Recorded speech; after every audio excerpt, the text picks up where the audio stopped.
Hi friends, నేను చేపల పులుసు చేప తెచ్చానమ్మా, కేజీ చేప. అందులో సగం ముక్కలు పులుసు పెడుతున్నాను. దానికి కావాల్సినవి జీలకర్ర, అల్లం, వెల్లుల్లి, ధనియాలు, ఈ ఉల్లిపాయ ముక్కలు. అంటే పెద్దదైతే ఒకటే ఉల్లిపాయ, చిన్నదైతే 2 వేసుకోవాలి. ఇది చింతపండు, ఇది నానబెట్టుకోవాలి. నీటిలో నానబెడతాం అన్నమాట. నానబెట్టేసి పులుసు పిండుకుంటాం. ఇలా పులుసు పిండేసి ఈ ఈ సామాన్లన్నీ కలిపి మిక్సీ కొట్టేస్తాం. ఆ ధనియాలు అవిని, ఉల్లిపాయలు, అల్లం, వెల్లుల్లి అన్నీ కలిపి. మీకు తెలుసు కదా మిక్సీ కొట్టడం. దాంట్లో పచ్చిమిరపకాయలు మంచి ఇంట్లో లేవు, ఊరు వెళ్ళాను, అందుకు అవి వేసాను. కాస్త నూనె వేసుకొని అలాగా తాలింపు పెట్టేస్తాను. అంటే కేజీ అయితే డబుల్ వేసుకోవాలి, 1/2 కేజీ ముక్కలు కదా, దాన్ని సరిపడదాను.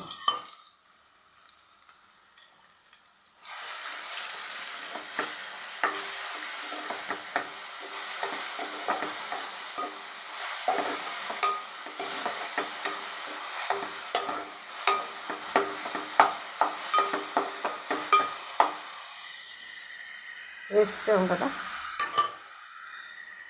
ఇదిగో ఇందులో నేను స్పూన్ చూపిస్తాను. ఆ స్పూన్తో 3 వేసాను. కారం తక్కువ కావాలన్న 2 స్పూన్లు వేసుకోండి. నేను పసుపు వేరేగా ఆడించుకుంటాను. పసుపు, ఉప్పు కూడా ఇందులోనే ఈ ముక్కల్లో వేసుకున్నాను అన్నమాట.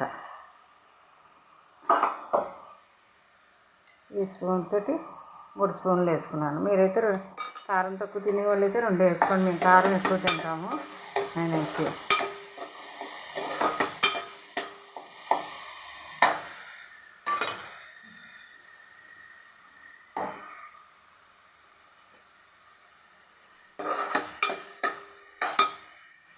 నూనె మీ ఇష్టం, మీరు ఎంత వేసుకోవాలంటే అంత వేసుకోవచ్చు. ఇది ఎవరి ఇష్టం అవ్వదు.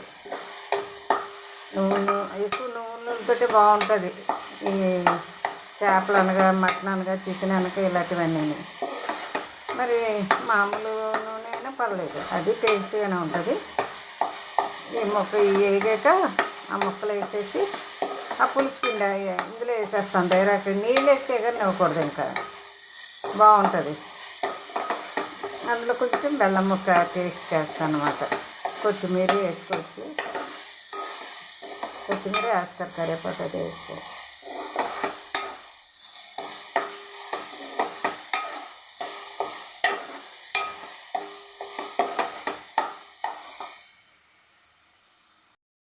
వేగిపోయినాయమ్మా, అందులో ఇవి వేసేస్తాను ముక్కలు.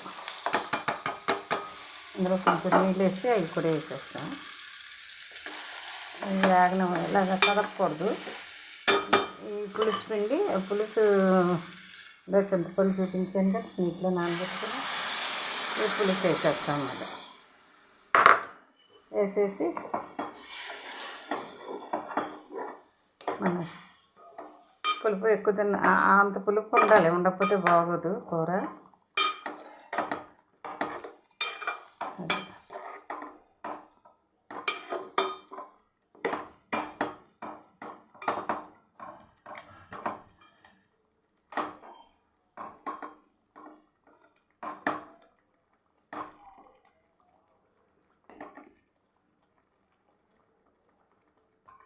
కొంచెం నీళ్ళు వేసుకోవచ్చు, ఒకసారి నీళ్ళు వేసుకోవచ్చు.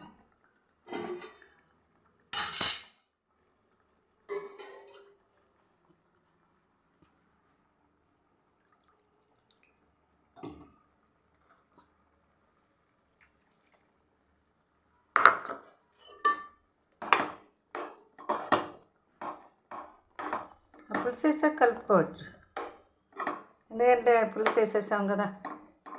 అవి దగ్గర గమనించి కొంచెం బెల్లం వేస్తాను. వేసి కొత్తిమీర వేసుకోవచ్చు. నేను ఇంకా ఊరి నుంచి వచ్చాను, అందుకున్న దగ్గర లేవు. ఇవి వేసి దింపుతాను అన్నమాట. కొంచెం లో ఫ్లేమ్లో పెట్టేసి హైలో పెట్టకూడదు, కొంచెం ఉడకనిస్తే ఇలాగా మూత పెట్టుకుంటే మరగనివ్వాలి.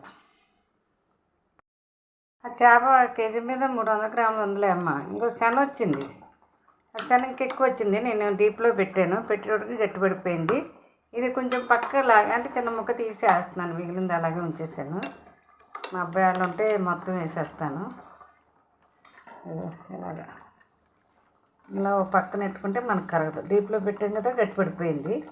అలాగే సిమ్లో పెట్టి ఉడకనిస్తే అది కూడా చక్కగా ఉడుకుతుంది. గుడ్డులాగా ఎగ్లాగా ఉంటుంది, శుభ్రంగా టేస్ట్. నేను ఆల్రెడీ మరుగుతున్నప్పుడే దీంతో దిండు తలగొట్టి బెల్లం వేసేసాను. పౌడర్ ఉంటాయి నా దగ్గర, బెల్లం పౌడర్.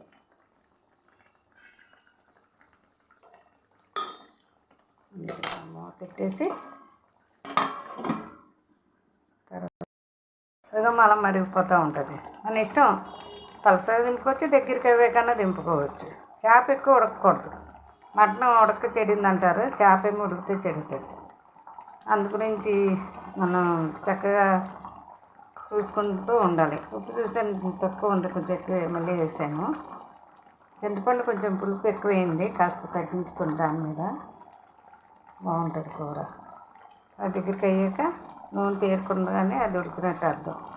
అలాగని వెంటనే దింపుకోకండి, పలసగా ఉంటాయి. కొంచెం చిక్కబడినిచ్చి దింపండి, ఓకేనా? చక్కగా వండుకోండి ఇంట్లో. బయట వండుకుంటే ఏంటమ్మా బాబు, 3 డబ్బులు అయిపోతాయి. తొందరగా మనకి ఇంట్లో వండుకుంటే ఆరోగ్యానికి ఆరోగ్యం, డబ్బులు కూడా కలుస్తాయి, మనకి తక్కువలో అయిపోతాయి. నేను సగం ఉంచేసాను, ఫ్రిడ్జ్లో పెట్టేసి సగం వండుకున్నాను. అది ఆరోగ్యవంతమైన కూర కూడాను, ఓకేనా? ఉంటాను, బాయ్.